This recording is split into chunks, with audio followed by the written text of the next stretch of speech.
Si le réseau Internet tombait en panne, c'est ce qui est en train de se passer dans un pays de 100 000 habitants qui vit depuis le début de la semaine coupé du monde, Axel de...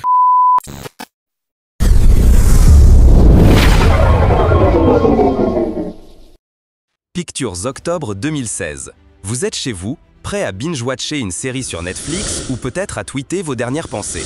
Mais rien ne charge. Netflix est hors service. Twitter, down. Spotify, Reddit, Airbnb, même le site du New York Times.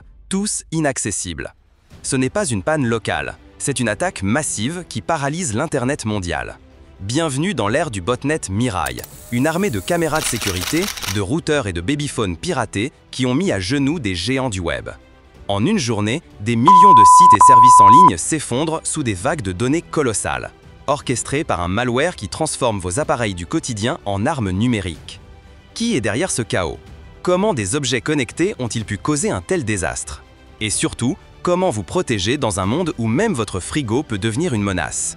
Accrochez-vous, car ce que je vais vous révéler va vous faire repenser vos appareils connectés.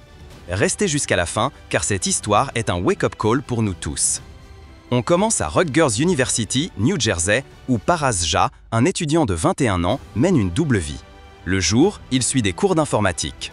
La nuit, sous le pseudo Anna Senpai, il construit une machine de guerre numérique, Mirai.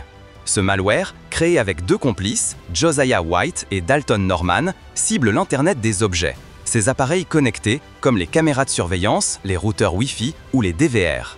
En 2016, il y a déjà 2,5 milliards de ces gadgets dans le monde, et beaucoup ont des failles béantes. Mots de passe par défaut comme admin ou 12345, jamais changés par les utilisateurs. Mirai scanne Internet, infecte ces appareils et les transforme en zombies contrôlés à distance. Résultat, un botnet de 600 000 appareils capable de générer des attaques DDoS, déni de services distribués d'une puissance jamais vue, jusqu'à 1,2 terabits par seconde. Le 21 octobre 2016, le chaos éclate. Mirai frappe DIN, une entreprise qui gère les serveurs DNS, l'annuaire de l'Internet.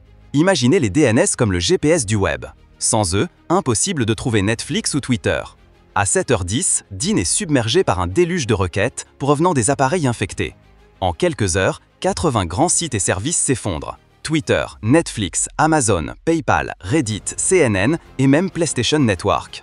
Sur X, les utilisateurs paniquent. L'Internet est cassé, Twitter est mort, je ne peux même pas jouer à Call of Duty. L'attaque dure 10 heures, en 3 vagues, touchant des millions d'utilisateurs aux États-Unis et en Europe.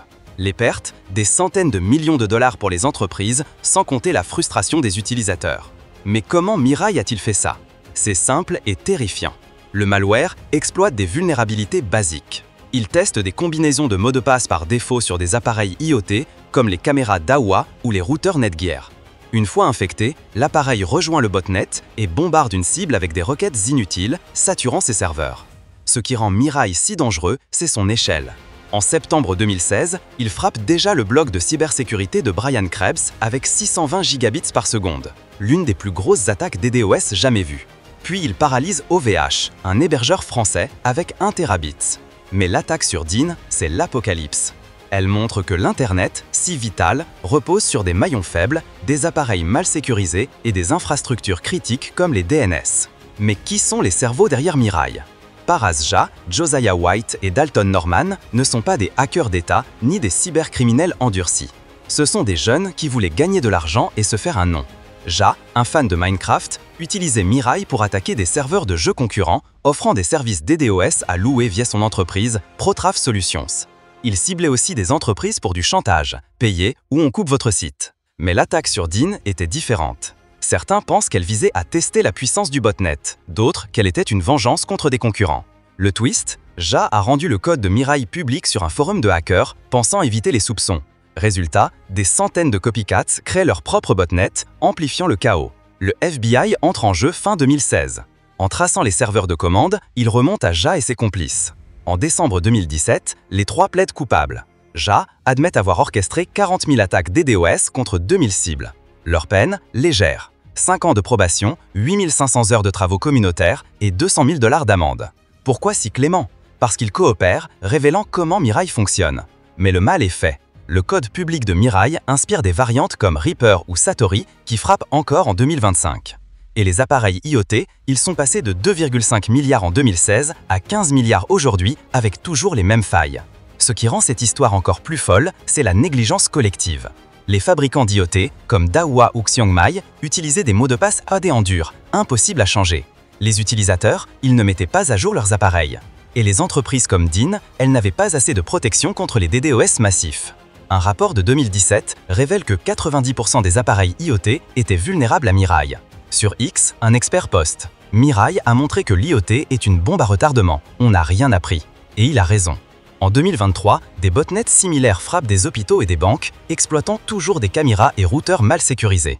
Et vous, dans tout ça, vos appareils connectés, caméras, thermostats, même votre télé pourraient être enrôlés dans un botnet sans que vous le sachiez. En 2016, des utilisateurs ont vu leurs caméras envoyer des données à leur insu. Alors, comment vous protéger? D'abord, changez les mots de passe par défaut de tous vos appareils IoT. Utilisez des mots de passe forts via un gestionnaire comme 1Password. Ensuite, désactivez l'accès à distance si vous n'en avez pas besoin. Mettez à jour le firmware de vos appareils régulièrement. Et si possible, placez vos gadgets IoT sur un réseau Wi-Fi séparé pour limiter les risques. Besoin d'un plan complet? Téléchargez le guide gratuit dans la description pour sécuriser vos appareils et votre vie digitale. L'attaque Mirai, c'est plus qu'un crash d'Internet. C'est une alerte. Nos maisons, nos bureaux, notre monde sont connectés mais vulnérables. Une caméra à 30 $ peut devenir une arme. Alors, partagez cette histoire. Parlez-en, parce que la prochaine attaque est déjà en route et elle pourrait venir de votre propre salon. Si cette vidéo vous a secoué, abonnez-vous à CyberDecrypt et activez la cloche pour ne rien rater. On décortique les cyberattaques et les scandales numériques pour vous. Et n'oubliez pas, le guide gratuit dans la description pour protéger vos données. Dites-moi en commentaire, saviez-vous que votre caméra pouvait rejoindre un botnet? Avez-vous sécurisé vos appareils IoT? Votre histoire compte. On se retrouve bientôt pour une nouvelle plongée dans l'ombre. Restez vigilants.